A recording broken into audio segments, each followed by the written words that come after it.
आवश्यक अनुसार देने का प्रयास करूंगा। बहुत बहुत धन्यवाद।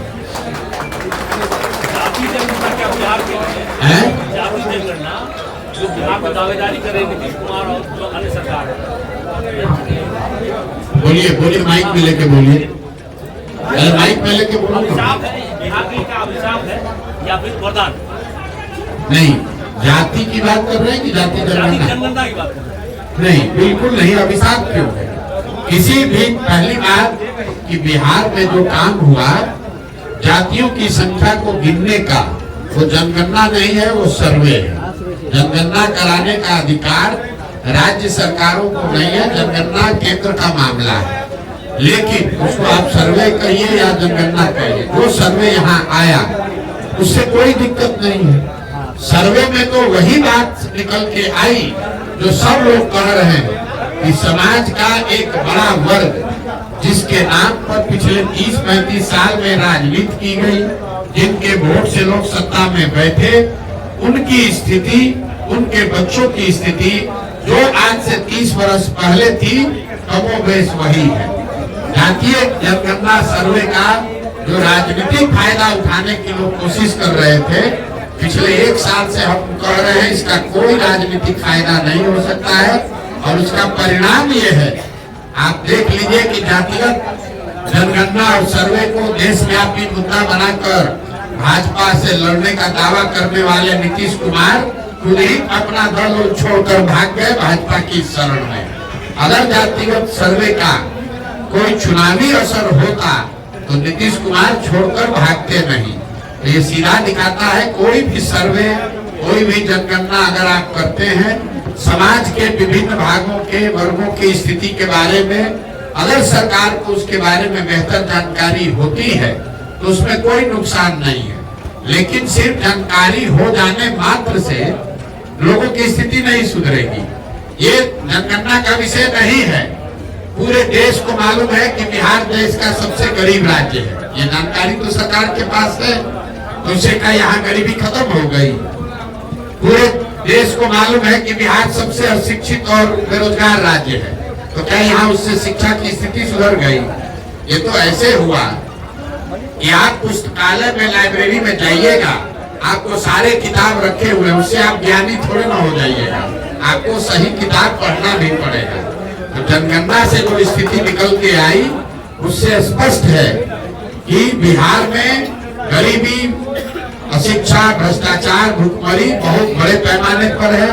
और जिन वर्गों के नाम पर लालू जी, नीतीश जी ने पिछले 30 वर्ष में राज किया, उन वर्गों के लोगों को इसका कोई लाभ नहीं मिला है। ये बात पहले उनके विरोधी कहते थे। जनगणना कराकर नीतीश कुमार, लालू यादव ने वो कीचड़ अपने आप अपने मुंह पर लपेट लिया। ये स्वीकार कर लिया कि जिन वर्गों के प्रतिनिधित्व की, आवाज की, एम्पावरमेंट की बात कर रहे थे, उन वर्गों को पिछले 30-35 साल में कोई लाभ नहीं मिला।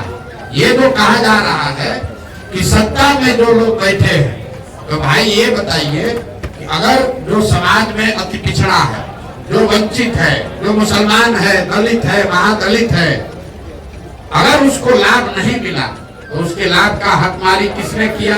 जो लोग सत्ता में बैठे हैं उन्होंने तो किया। तो सत्ता में 32 साल से बैठा कौन है? लालू और नीतीश। तो अगर हकमारी हुई तो सबसे बड़ी हकमारी लालू और नीतीश ने की है। इनको किसने रोका है? आज अभी सरकार में थे लालू नीतीश, साथ में किसी अल्पसंख्यक को गृह मंत्री बना देते, उप मुख्यमंत्री बना देते। तो जब सरकार बनी तो मुसलमानों के वोट से आरजेडी जो अपनी राजनीति करती है, उन्होंने मुसलमानों को एक भी विभाग नहीं दिया। अभी राज्यसभा में अपना भेजे हैं एमपी, राज्यसभा में किसी मुसलमान को नहीं भेजा। मुसलमानों को भाजपा का डर दिखाकर वोट लिया, लेकिन उनको प्रतिनिधित्व नहीं दी, भागीदारी नहीं दी। तो किसने हकमारी की? भाई प्रशांत किशोर तो है नहीं, कांग्रेस तो वहाँ है नहीं, सत्ता में है आरजेडी, और मुसलमानों ने वोट दिया है आरजेडी को। और उसके बावजूद अगर आरजेडी आपको हक नहीं दे रही है तो आपका हकमारी वही कर रही है। यही हाल नीतीश कुमार ने किया। 15 साल से अति पिछड़ा दलित, महादलित का वोट लिया, लेकिन कितने अति पिछड़ों को कोई विभाग दिया? कितने अति पिछड़ों को सामाजिक राजनीतिक जगह दी, अपने विभाग में अपने मंत्रिमंडल में कितने महादलित को जगह दिया है। आप जरा देख लीजिए उनके अगल बगल बैठने वाले जो लोग हैं वो किस समाज के लोग हैं, वो कितने अति पिछड़ों को बगल में बैठा है। यहाँ का गृह मंत्रालय, यहाँ का वित्त मंत्रालय, यहाँ का ग्रामीण विकास, जल संसाधन, पथ निर्माण, ग्रामीण कार्य, ये जितने बड़े विभाग हैं इसमें कोई अति पिछड़ा, कोई मुसलमान नहीं है। और इसी अति पिछड़ा और मुसलमान के नाम पर 30 वर्ष से ये लोग राज कर रहे हैं दोनों लोग। तो जब ये जो सर्वे हुआ, ये सर्वे करके जैसे विनाश काले विपरीत बुद्धि, ज्यादा चालाक बनिएगा तो यही होगा।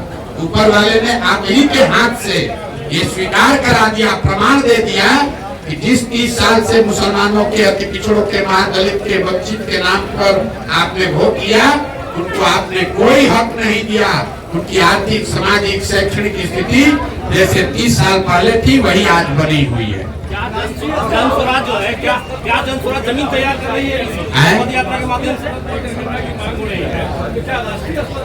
बिल्कुल होनी चाहिए। मैं पहले भी कह चुका हूँ, जनगणना राष्ट्रीय स्तर पर होनी चाहिए। उसमें जनगणना के दौरान जो जानकारी निकल के आए उस पर ईमानदारी से उसकी स्थिति में सुधार के लिए प्रयास भी होना चाहिए। अब आप स्थिति देखिए, राहुल गांधी आज इस देश में कह रहे हैं कि जाति के आधार पर जनगणना होना चाहिए। उनसे कोई ये नहीं पूछ रहा है कि जब पिछला जनगणना हुआ तब कांग्रेस की यूपीए की सरकार थी, उसमें जाति के आधार पर जनगणना कराया गया। कांग्रेस की यूपीए की सरकार ने उस रिपोर्ट को रिलीज नहीं किया। आपको किसने रोका था रिलीज करने के लिए? आज समाज को बांटने के लिए हल्ला मचा रहे। अरे